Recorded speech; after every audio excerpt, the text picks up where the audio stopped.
Nakapag-foundation ako.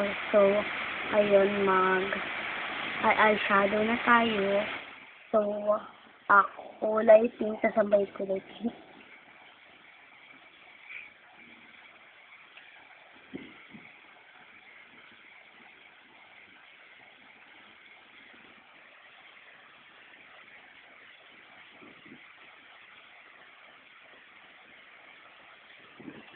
And so,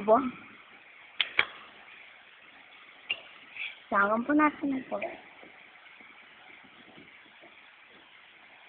Yan.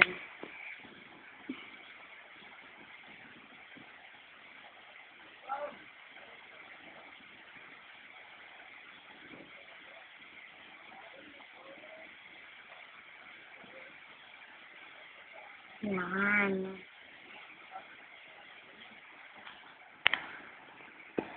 So,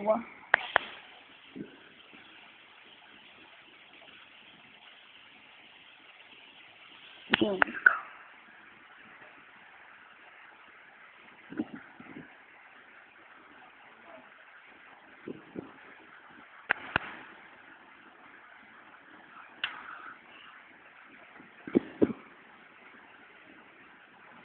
Pagdating ng ilong.